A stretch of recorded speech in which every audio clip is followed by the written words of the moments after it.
Hello, everybody. Welcome to another exciting episode of Jimmy's Jambox. We're here. We're back at it again, and we're going to get on into it. But before we do, as always, please make sure to like, subscribe, push all the buttons, do all the things. You know, I don't know where they are, but you do, and I trust you. And with that being said, here's a quick word from our sponsors.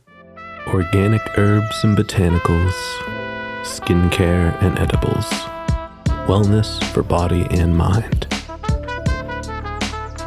The Brothers Apothecary. Fine teas and remedies.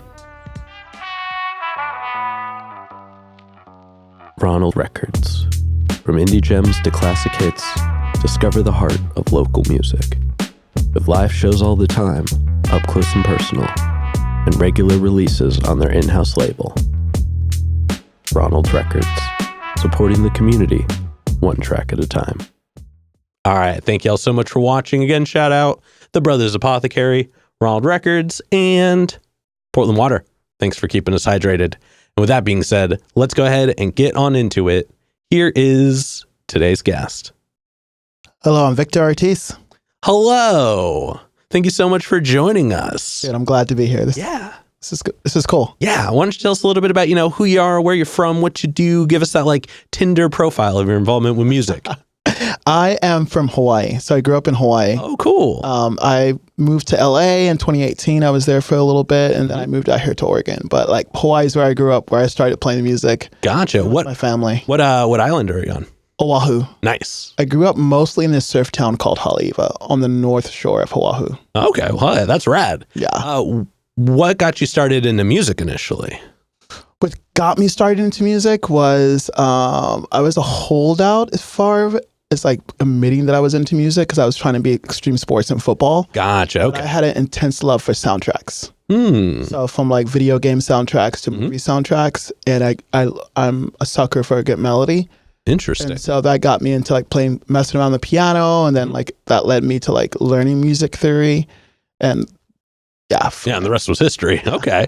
And was anybody else in your household musical at all growing up, or are you first generation? No, so both of my parents are very musical, and then all of my siblings. Gotcha. Okay, so I have 10 siblings. So you didn't even stand a chance. No. It was like have you ever seen those that old samurai film with the father puts a ball and a sword in front of the child and he's choose one. Yeah. That was pretty much it in our family. Yeah. No, I dig that. And then when did you move to LA? And did you move to LA for music or just to kind of get away? I moved to LA for music. So I played in my family band for most of my time in Hawaii. And then there's some things that changed, shifted around. Most of my family wanted to do different things. And so I kind of ended up taking a lot of my songwriting that I did in my family band and kind of doing it for myself. I did it for friends for a little bit. And then I was you know what? I'm going to kind of see if I can do this thing on myself. So I just would take acoustic guitar to random open mics. And then I started getting booked at social clubs in different spots around Hawaii. And then I realized as I started growing there that it was not the best place for my sound because unless I started incorporating more reggae or more island music or more folk, not folk was it. I did a little bit of folk stuff. And so then I was hey, I was trying to decide between either New York or LA. Yep. So initially I went to New York. Oh. I went there mainly to visit for New Year's. So I went there just before New Year's, be there for the ball drop. And then I stayed there for a month and a week.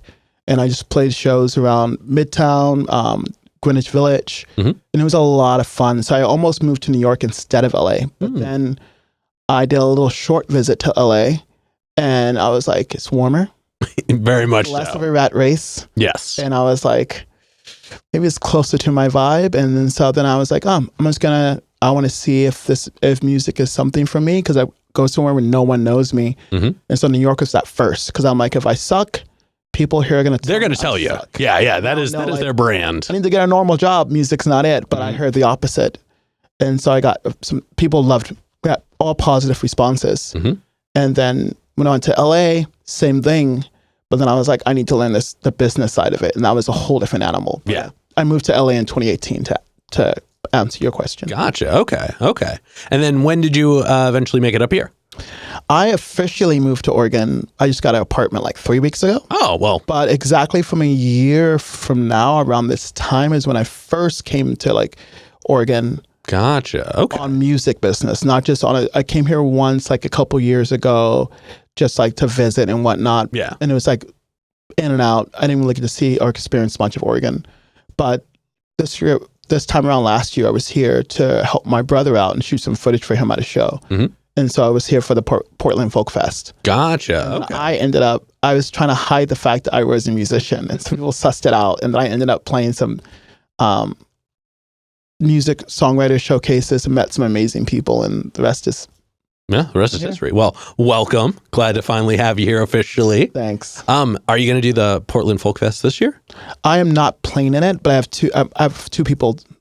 One of my good friends, Jacob Westfall, is playing Friday, so I'm going there to support him. And then my brother is playing Saturday. Oh, cool. So I'm going there to support him. So I'm going both days just to like see friends, see my brother, and support. Gotcha. But I do want to try and play the festival because my band, I feel like, would be tight enough. We're already getting tight, but I want us to be like... Yeah, no, I feel it. So I feel like next year we'll have done like some other festivals, and it'll be a good fun time. Oh, for sure. For sure. Well, definitely looking forward to that. Now, before we get into more of what you do in the present day, I do have a couple foundation questions I like to check in with everybody on. Go for it. And this first one, it's one we ask early, it's one we ask often, and it's definitely a crowd favorite. What was the first album you ever bought with your own money? Oh, with my own money. Linkin Park, Meteora. Okay. I bought it from Goodwill. Okay. The CD. I bought that, and then I bought I bought 3 at the same time because I bought 3 CDs from Goodwill. It was Meteora, and then it was, what was the other one? The other one was, it was not the one with Feel Good on it, but it was a Gorillaz album, Plastic Beach. Oh, hell yeah. So it was Plastic Beach, Meteora, and it was, the third one was, I ended up not liking it. People don't hate me about this, but I got into ska music because of Goldfinger's Superman. And so a friend recommended Sublime to me and told me I would love Sublime. Gotcha. So Sublime was the other CD, but out of the 3 CDs I listened to, I ended up giving Sublime away to a friend. I mean, that's a pretty stacked lineup of CDs. Yeah, I'm in the same boat. I get why people love them. It just never landed for me. Yeah. So you are in shared company. Okay. Sublime, if you're watching, I don't mean any of it. No, I'm kidding. And then what was one of the first live shows you ever went to that was like specifically one you wanted to go to? So like you saw what was happening, you got the tickets, you went to it. That's a hard question to ask because it kind of ties in why I considered doing music in the first place. So I would say, I would kind of make it a 2-parter if that's okay. Yeah. So when I was younger, did not like musicians because the musicians that was around me, my older brother is very accomplished. My dad had a few friends, some cats who went to Juilliard like he did, and some people who played with him who were talented jazz guys. Gotcha. But, they were all head over heart, very mathematicians, very like whatever. And so I was just like, not my vibe, whatever. I like listening to the music I listen to, but I kind of was just to associate the artist for the music. Because I'm like, every time I meet the artist, it ruins the music for me. And so I was kind of not like, that wasn't a thing. And then one night, my dad was an artist and a musician. So he got home from like one of his, from working at his art gallery. He ran an art gallery, all of his artwork. He got home from that and he was going out to play a show, and it was like a blues rock show. And I've been to most of his shows, and like I'd like when my dad would do his thing, but his friends were boring. But this one was at a blues bar, and my dad was like, "Oh, I think you may like it. It may be more your type since you like rock. It may be more type of stuff you like." And I was just like, not really wanting to go. And then I was like, and my dad was like, "You know that record I played for you that you like Howlin' Wolf, Lightning Hopkins, like that kind of music?" I was like, "Yeah, I do like that." He was like, "It's gonna be those kind of guys." And so I was like, I really want to go. And so I remember like my mom wanted me to stay home and do chores or something. And so I just blitzed those chores, and I was like, if you guys are going to be there and they're going to be like passionate musicians like that, my dad's like, yeah, it's going to be completely different from my other shows. Okay. My older brother didn't really want to go. So I went with my dad, and I remember sitting, because I was underage, I was sitting way in the back in this area where no one was sitting next to me. And I remember it was the first show I went to that was live, where I saw the musicians show and evoke emotion on stage. It came across as sincere. Like they were sweating, they were crying, they were playing. My dad was like going hard on the keys, and like I could tell, oh, these are not the songs my dad was rehearsing. They're improvisating, having a conversation with each other. And that was the first time I felt like the hair stand up on my arms. And I was like, this I like about music. Everything else, I could care less. And so from that was one show that I really wanted to go to. I went to and I had a good experience. And then I was just like talking my dad's ear off all the way home. And I know he's probably exhausted, but he was also excited that I was now interested in music. So he was like, okay, you're very different from your older brother. I think I know exactly the type of music you want to listen to. So then he recommended like Queen, a bunch of other like rock, like legacy rock bands, legacy blues bands. And it got me really into like liking older music. And then with jazz, he turned me on to like Thelonious Monk and Charlie Parker. And then I was like, I like this kind of jazz. I don't like the too heady stuff. Yeah. And so that was... Yeah, if you have to pull out an abacus to figure out what they're playing. Yes. Yeah. If you're like, oh, you need to listen to it. It doesn't make you feel anything. It doesn't make you want to cry or want to smile or want to... Yeah, no. But then the two-part question. The first show I went to that I bought a ticket to that I was excited to see, because of how I grew up, I didn't get to really pick a lot of shows I went to. It just kind of sort of happened. But one of my favorite bands is Coldplay. Oh, okay. So it was like, I think it was like 3-4 years ago, they played the Hollywood Bowl for this Odyssey concert. And I've been to a lot of shows. So this is like weird for me to say this is a recent thing. Yeah. But most of the shows I went to were because family members, friends were going. It was always a joint reason why I bought a ticket to it. But this show, I was like, it's on my bucket list to see Coldplay live. And I want to see Coldplay live. Damn. And so I bought a ticket to that show and I was not disappointed. Hell yeah. Well, that's rad. It was a monster of a lineup. Like Maroon 5 was playing, Black Eyed Peas. Oh, damn. Like they didn't do their best performance. Will.i.am showed up, killed it as always, of course. Yeah. Doja Cat went on right before. Oh, dang.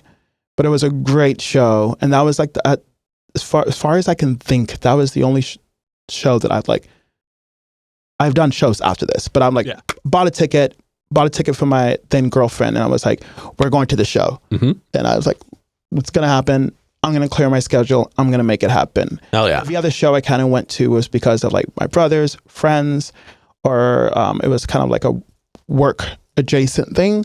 So it was not like a Victor wanting to go. There's a lot of shows I wanted to go to that was not allowed to go to growing up.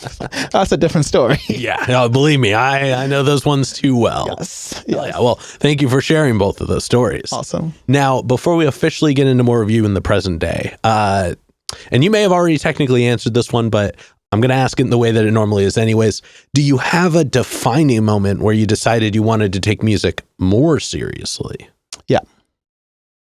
Yeah, I played in my family's band. Like I had that moment when I fell in love with music, but I was still very much an athlete. And so I played in my family's band, played with my dad, my brothers, and we played a lot of big shows. It was fun. I was doing it. Mainly the reason why I was doing it was because I saw everything, how my father made so many sacrifices and things he did for us. And I was like, this is something that I do enjoy, but I don't really love, but I love seeing the smile it puts on my dad's face. And I love making him proud. And so I got really good at music initially for that reason. But then we were playing a show and my dad, unknown to me, had heard me playing my own stuff. Like we had this like little back room and I would like mainly just practice my stuff away from my siblings and just away from my parents and just like mess around. Like it would be very soundtrack adjacent. Yeah. And my dad had this moment where he was like, okay, I always like to do improv things. And we had this, sorry, need to paint the picture. We had this art gallery on the North Shore in Hawaii, and we would play live shows there. So people would come there to listen to us play music. Like there was like 3 or 4 slots out of the day where we would play live music, and the gallery would turn into a music venue.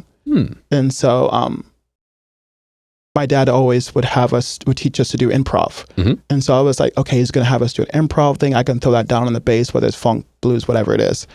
And I was not ready for it. He's like, I'm going to have Victor come up and play a song for us on piano.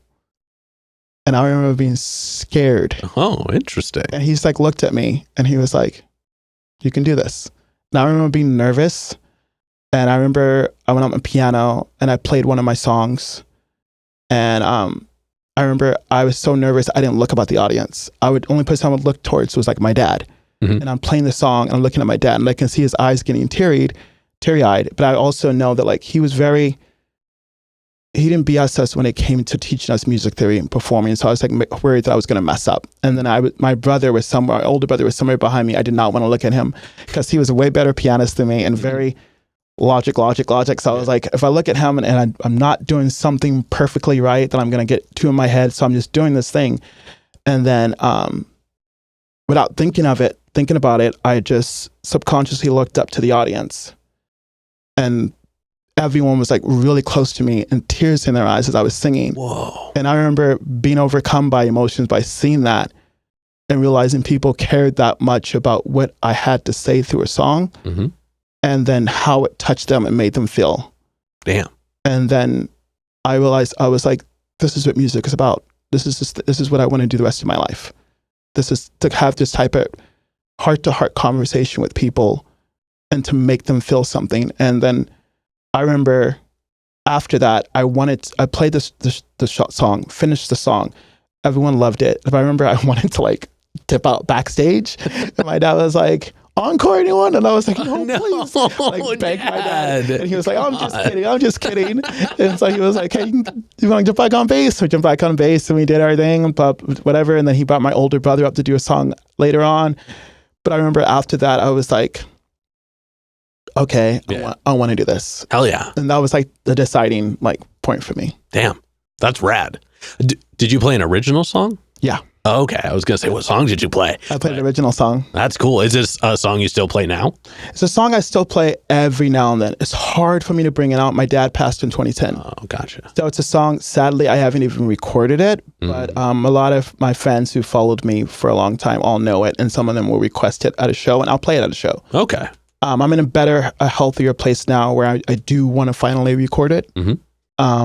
It's kind of evolved and changed over the years, but it's a song that I wrote on piano called Mr. Snowman. And it's nothing to do with Christmas. Fair. The story is just about like a friend talking to a friend who is the snowman, telling them to remind themselves of all they have to lose and not give in to the world. And the people saying harsh things about you that will make them lose their cool and melt away and be no more. Oh, damn. So the whole song is about that, being that picture. And so like it entices people in because people think it's going to be, oh, it's a snowman. But then when they hear the verses and then like the chorus, it's kind of like a song I wrote initially that had to do with a conversation between myself and my younger brother. It kind of just evolved into something else. Gotcha. Well, thank you for sharing that. Thanks. All right. Now, I know I said we were going to move into more what you do in the present day, but I have one more question before we officially get into it. Don't rush. I'm enjoying this. Yeah. And this is one I check in with people specifically who have done sports. Can you share some of the correlations between like your experience in sports and your experience in music? That's a really good question. I did football. Volleyball and basketball, and then I did extreme sports. I did mountain biking and skateboarding, a little bit of surfing. Some of my friends were phenomenal surfers. I just had fun, and I did a lot of boogie boarding. I think the correlation mainly comes through the team sports I did. So the team sports, I was always like a team captain. I never always wanted to be, but I just always ended up being the team captain. And so when I started outside of my family band, putting the bands together for shows, a lot of that, as far as how like I could see the potential in my players when I would play sports, I could see the potential in my friends who I chose as my bandmates. And like, I had to learn to be patient because a lot of times the potential I can see in them, I realized I didn't see that in themselves. So it would take a while for me to pull it out of them. And so in that way, and then there's no better feeling than like winning a game with a group of people and a team and looking at those people and being like, we came together to achieve this thing. We overcame these guys who are better than us or are just as strong as us. And we were the victors at the end. And so like doing that together as a band is like, there's a connection there. Yeah. Hell yeah. That's rad. Thank you for sharing that. Thanks. All right. Now we're going to get into more of you in the present day. We are going to get what I am sure is a very easy question out of the way. And I ask everybody, how'd you pick the name? The name of? Your musical name. Oh, so that's my interesting thing. I just had a meeting with my bandmates last night. So my musical name is my actual name. Okay. I had a feeling. Name for birth. Yeah, it's a name for birth. But I just recently picked the band name. Ooh. So as the solo, my solo thing, my name, I just go by Victor Artis, my name. Some of my friends, close friends, the people I work with call me V. I never really incorporated that into an artist name. I just like, Victor Artis has a good ring to it as far as like a singer-songwriter, me just doing my thing. But for the band name, Oblivion 9 is going to be the band name. Whoa. So I'm going to do a like Instagram launch thing on the name and everything. We've done like a little test shows. There's a whole there's lore and story behind the name of everything. Why we are called. You're all good. Why we are called Oblivion 9. Damn. But yeah. Well, that's exciting. Thank you for sharing. Is this the first time you've officially said it to the world, or I guess if you played it at a show? It's the first time. Oh, well, I've only surprise everybody. Bandmates and close friends, but like last night was like we're called this and we're going to do this. And so, yeah. Hell yeah. Well, thank you for announcing that here. That's really cool. Now let's go ahead and we're going to talk about your writing process a little bit. We're going to dig into it and we're going to break it up into chunks, but we're going to start right at the beginning. Okay. So when you get inspired, you're ready to make music. What are some of the things you do to get a song started? Voice memos are my best friend, but also I teach like a songwriting group. Okay. And it's a common question that comes up. I have like several different songwriting processes, but I have three main ones. A lot of my song inspiration comes from poetry. So I'll have like a poetry, something that has to do with either what I'm going through or just a random thought that comes to my head and I'll write it down on something. I'll normally try to keep a notebook, but having my phone is so convenient in my notes and I'll just jot it down and that'll be like the skeleton for my song. And then besides that, voice memos, I'll get a melody and then I'll hum that melody into my phone and then once I'm around the instrument, record it. The one that drives me nuts that I have no control over is if I'm watching a film, it always happens to me like at the movies, in a movie theater. And I'll get like 2 or 3 songs sort of come to me from what I'm feeling and experiencing in that film. And I try to like lock away the melody and then the story in my head. And the minute I get out of the theater, I try to like jot it down, hum it, do something. But I get a lot of songs, which is why when I'm in a songwriting process and I want to create something out of nothing, sometimes I'll put a movie on when I'm in my writing space. Or I'll put even if it's just visuals, and I'll just like come up with something. Gotcha. Okay. Well, damn. Yeah, I guess that would be inconvenient if you're at the movie theaters. Just be like, I have an idea. Yes. And then you're just like, I can't pay attention to the movie now because I have to retain this. Yes. Damn. Yes. You need to get like just a little MIDI keyboard you can keep with you always that you can plug into your phone and just hammer those notes in real quick. Yeah, I should get that. I'll get like a little GarageBand thing. But then I'm worried about distracting other moviegoers.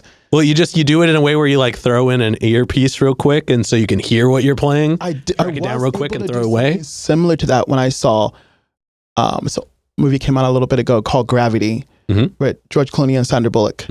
And so I was like one of 3 people in the theater. And so I literally just pulled my phone out during the movie and was like jotting down lyrics.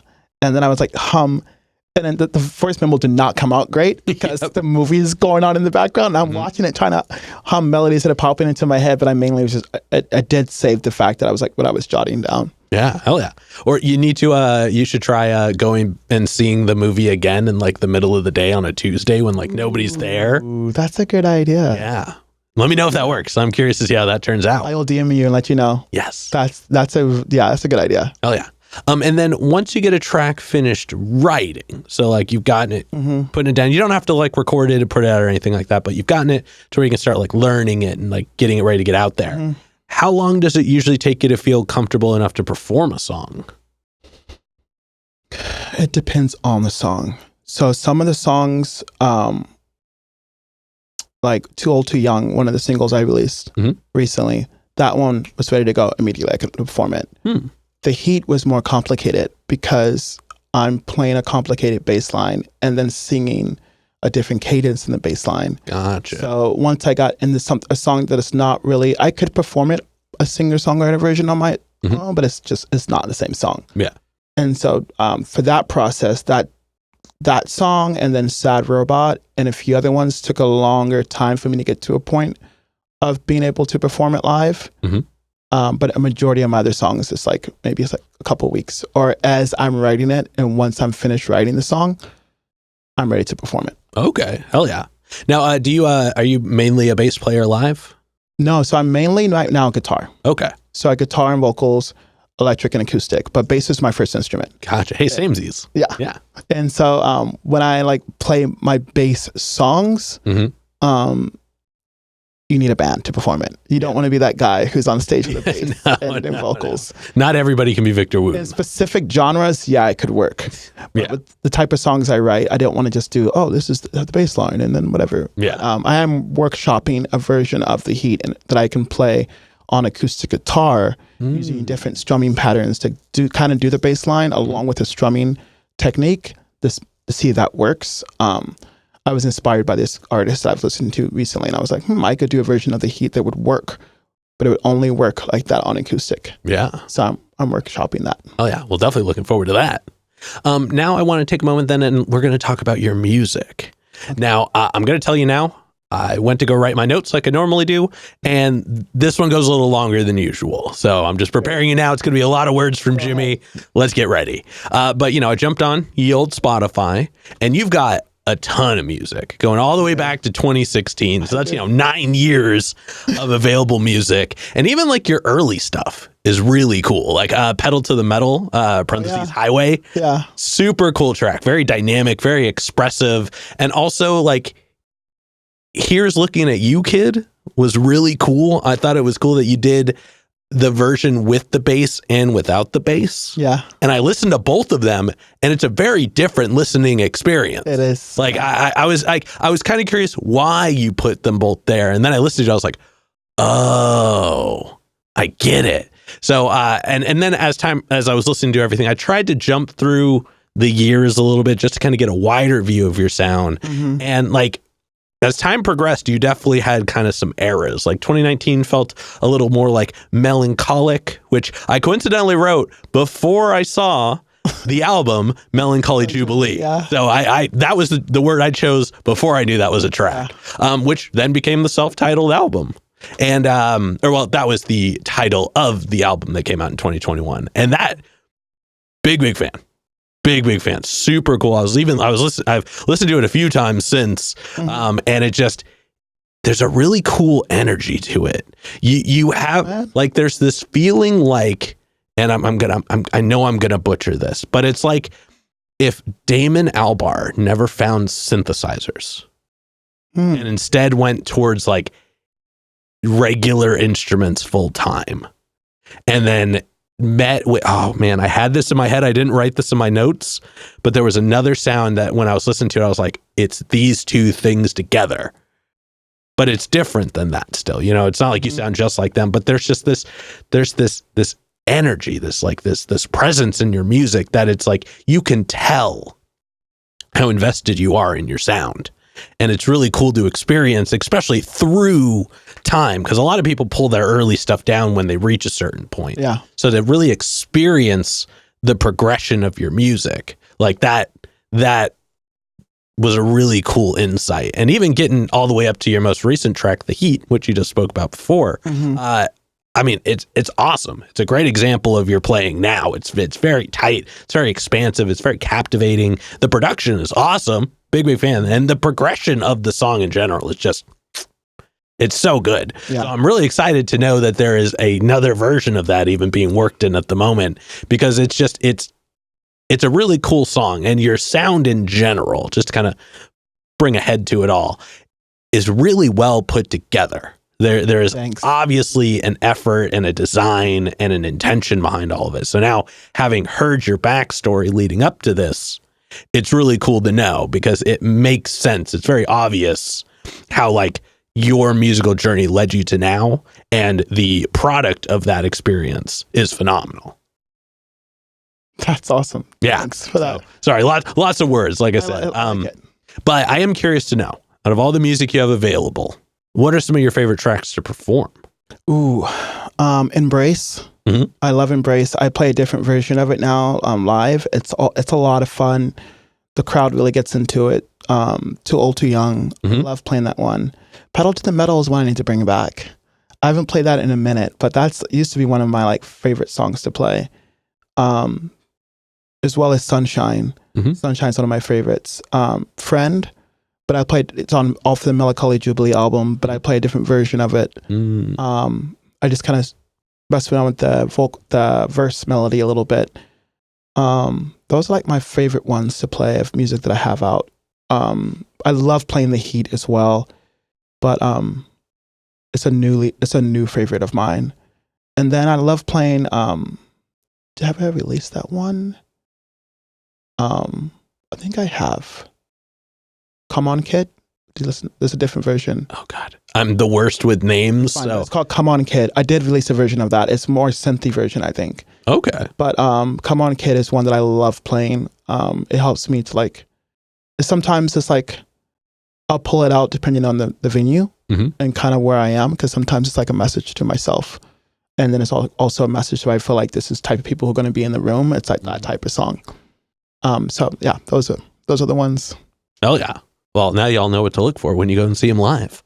Now I want to take a moment. Then I want to kind of zoom out. I want to look at more kind of just music as a whole. Mm-hmm. What are some things you're taking in right now that you're like finding inspiration in or enjoyment in at the moment? That's a really good question. I listen to a lot of music. Mhm. A lot of music I pull inspiration from. Since my band direction has really been going indie rock, Mhm. I've been like just going off the reservation, listening to a lot of indie rock stuff. But I'm also pop punk, and then also I've been listening to a lot of Radiohead. Mm. I like Radiohead. I've been listening to a lot of Nothing But Thieves. Mhm. I have a few songs that I have two songs that are like my happy songs. It doesn't matter if I'm having a good day or a bad day, it puts me in a good move. And this Dancing in the Moonlight, the top loader version. So Okay. I've been like, I'm kind of maybe incorporate some of that into like some of my new songs I'm writing, because I just like the feeling of it. And then there's a song by James Bay called Pink Lemonade, which I've been listening. Pretty sure I know. I'd have to hear it again, but I'm pretty sure I know the track. My favorites. Yeah. And then so I've been listening to that, and then just been listening to a lot of like singer songwriters, and just like popping around to a lot of different people that I've been like listening to the music, consuming, absorbing the music as I'm like just like not comparing myself, but using it as a way to like feel and push myself forward. One thing I'm trying to work on, because where I get most inspired musically is when I go out and see my friends perform. So like going to like there's a songwriter showcase that I go to. I try to go to often, but it's Tuesdays at Atlantis, Atlantis Lounge. And when I go there and I see my friends perform, I always leave with this renewed like energy, because I'm already like a go person. I know I'm my only fuel in my gas tank, but when I go and experience my friends doing that, it adds a wind under my wings. Yeah.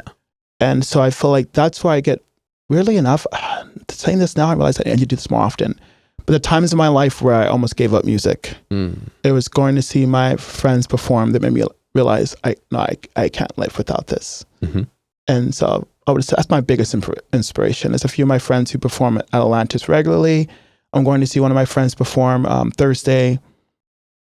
I'm going to see one of my friends perform Friday, and then see my brother perform Saturday.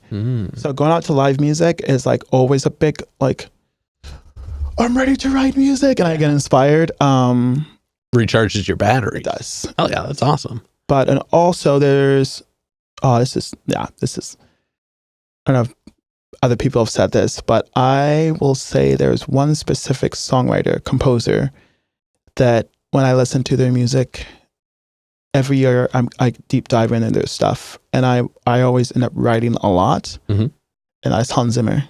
Oh, interesting. So I love Hans Zimmer, the Interstellar soundtrack that influenced a lot of the songs that I've written, and then Tenet, and when I'm feeling really moody, Inception. It's a good one. But like Hans Zimmer's normally like I listen to his stuff. Like, yeah. Oh yeah, I would definitely pick him over Danny Elfman. Yes, Danny, if you're watching, yes, nothing personal. Danny Elfman did write a banger of a Batman theme though. Oh boy, and then some, and then some. Yes. Simpsons, yeah, but yeah, and then dang it, I just slipped my brain to someone. Oh, I've always listening to them, but as a specific song I'm listening to them by on repeat right now. Coldplay. Yep, they have a song called "The Karate Kid." Okay. And there's something about how it's written, there's something about his vocal treatment, and something about that I just love that song. And it's been like kind of an anthem for me that I've been listening to recently. So I'm like, I don't know, I may write something like that. But yeah. Hell yeah, I dig that. Well, those are all really quality experiences. Now, before we move into the next part, this next question I have is probably the densest question in the interview. I think I'm ready. We've talked about your experience of music, the actions, the reactions, and the people that are involved in it and everything. But when it's just you and music, one-on-one, what does music give back to you? A reason. I feel like, I don't try not to get too dark, but I feel like if not for music, I would not be here. And I feel like what music gives back to me is a voice. And it's not just a voice to express myself. It's a way of reconnecting with the broken hearts, to remind them they're not alone. The broken people, remind them not alone. And in turn, it kind of reminds me that I'm not alone. And so I feel like what music gives back to me in this moment of my life is like a reason. It's like breathing for me right now. And I feel like that, it's like my life support. So, oh yeah, that's what it gives. It sounds like too that like it doesn't just give you a voice to like go outwards with. It sounds like you take in a lot of your life through music as well. I do. So in a way, it is allowing life to talk back at you. Yeah, and I think that's a really cool experience in and of itself. Like people talk a lot, and in this day and age, with how people are, there's a lot of BS as far as like communication between humans. And I feel like that seeps in music, like any creative medium. But I feel like that. Also, you lived in LA where there's a lot of that. Yeah. But I feel like it's one place where I can express myself, where I feel like I don't have to worry about scaring someone. I don't worry about overwhelming someone. I don't have to worry about anything. I can truly express myself just as Victor.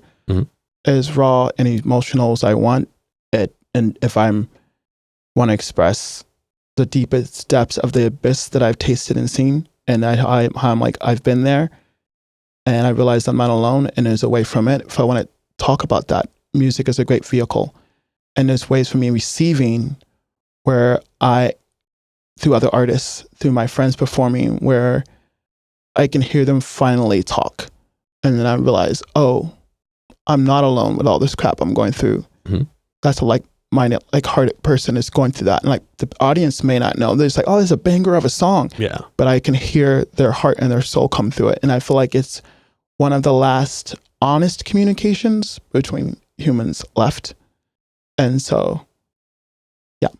Yeah. Well, thank you for that. I really appreciate your answer. Now we're going to go ahead and we're going to move on to some hypothetical questions. Let's do it. And for these, sky's the limits. The questions are all made up, so the answers are allowed to be as well.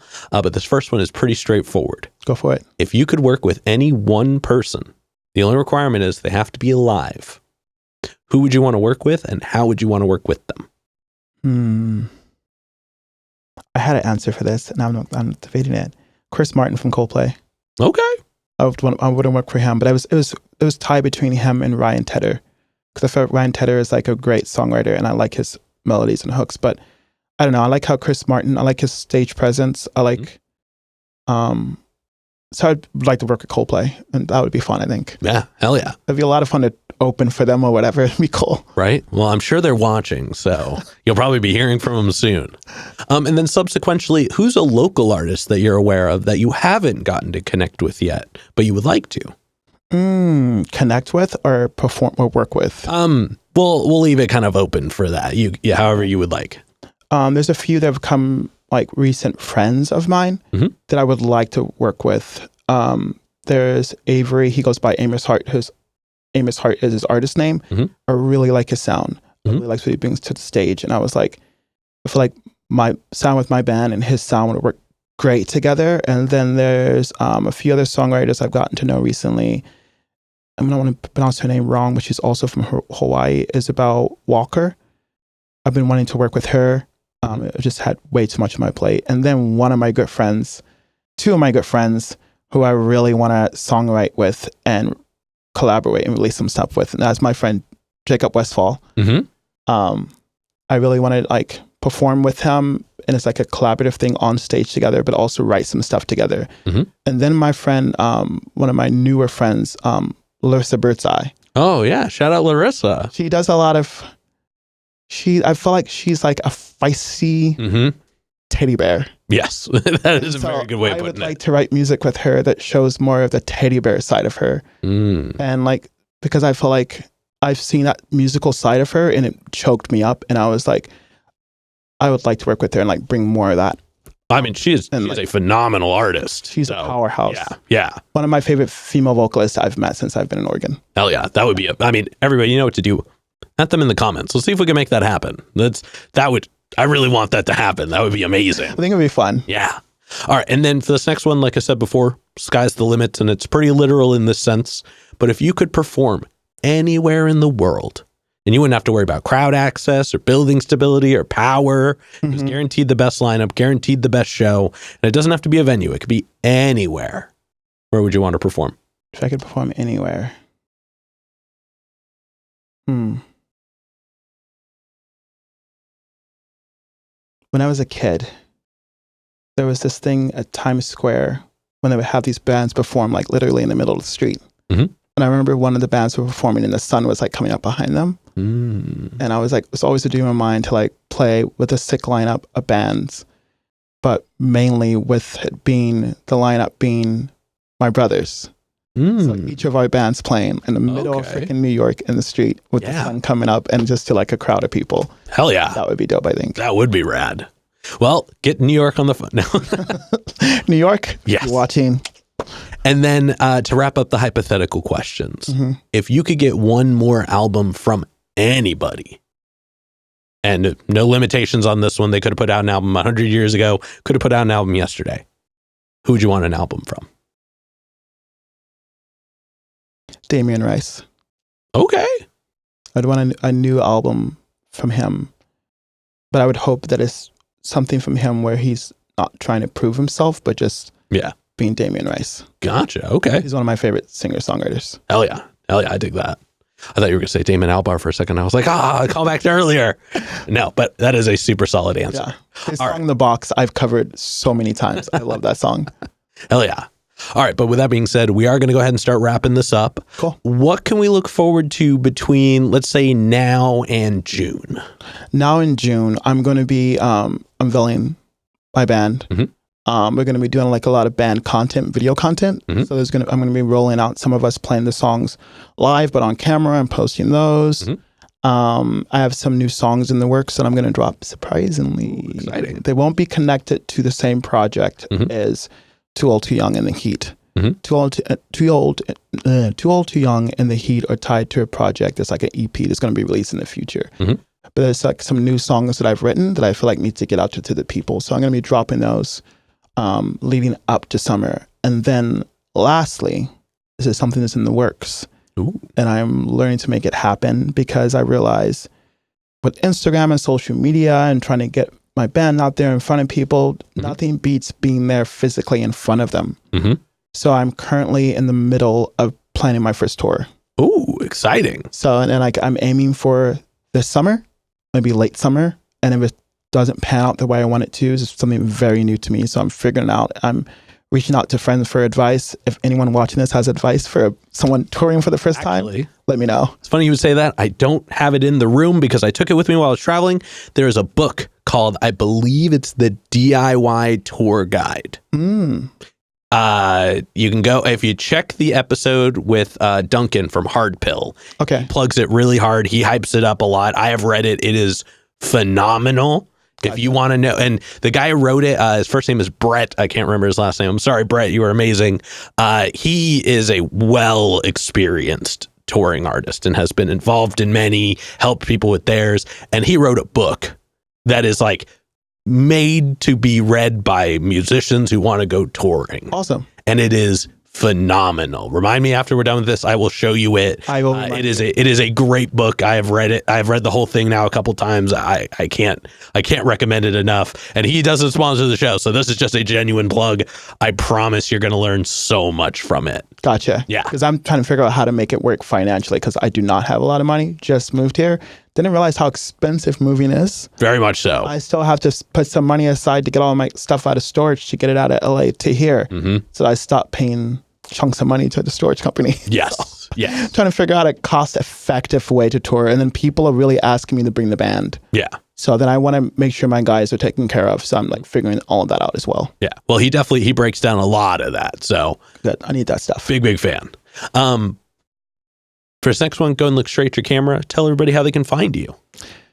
You can find me on victorartis.com is my website. Links, I have a bunch of stuff there you can check out, but also it's at Victor Artis on Instagram. Follow me, drop me a DM, let me know what you think about my music. If you want to hear my music, if you want to see me perform somewhere live, if you just want to like say what's up. And then you can also find me on Spotify, Apple Music, all that stuff under Victor Artis. Last name spelled like Artis. Hell yeah. And then any other plugs, any other shout outs, anybody else you want to put on while you're on here? I just want to say big thanks to the people in the Oregon community who have really embraced me and invited me into the community. And I would say like Jacob Westfall, I've said his name so many times in his interviews. Super cool guy. Christopher, I'm brain farting his last name. I feel bad. He works a lot with Jacob. He mentored Jacob a little bit. Really good guy. I want to plug my brother Thunderstorm. He's the reason why I ended up here in Oregon. He was like, bro, you need to get out of LA. And I'm glad I listened to him. Thunderstorm's music is amazing. You should check it out. And then besides that, I'm trying to think right now before I spot. Oh, I want to say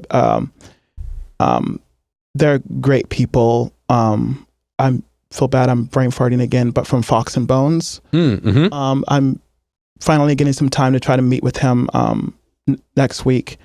But they've surprisingly been very warm. He's been very chill people. Yeah. So I just want to plug them. And then like a lot of people from the Atlantis community have just been awesome. Hell yeah. Some awesome people I've met. My friend James Villa, I've been hanging out with him. Looking forward to do some songwriting with him. He just dropped a new album that's like dope.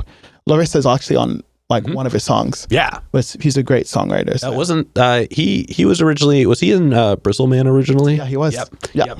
Yeah, when I was back in my old band, Smooth Talk, I tried to play a show with them because they were one of the few other bands in the area that did talk boxes. Oh, dope. And I was just like, we have to do a show. And then it never happened. Yeah, his last album is called Death of the Brizzle Man. It's really good. Yeah. But now I'm sad that I'll never be able to play a show with him in his band. No.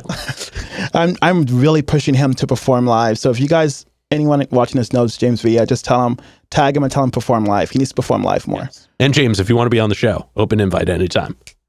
All right, but with that being said, I've got one last question to go. Go for it. Before we do, I'm going to steal the camera for just a second. Go for it. As always, y'all, please make sure to like, subscribe, push all the buttons, do all the things. You know, I don't know where they are, but you do, and I trust you. And one more shout out to the Brothers Apothecary, Raw Records, and Portland Water. Thanks for keeping us hydrated. And with that being said, the final question. And this is entirely up to your interpretation.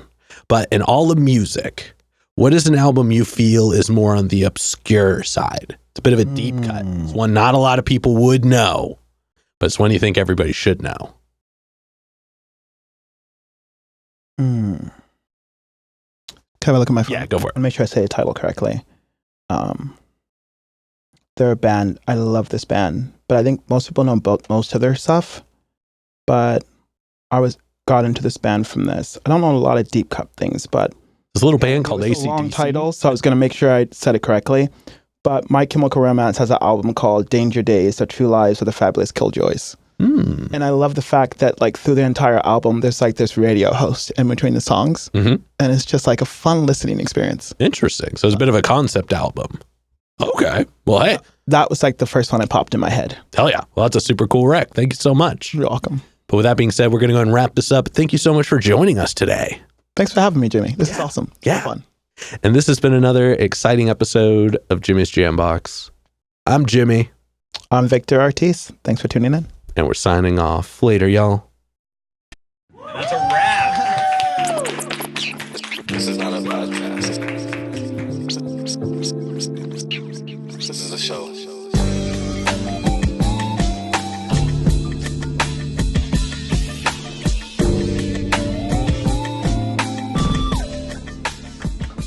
Keep jamming.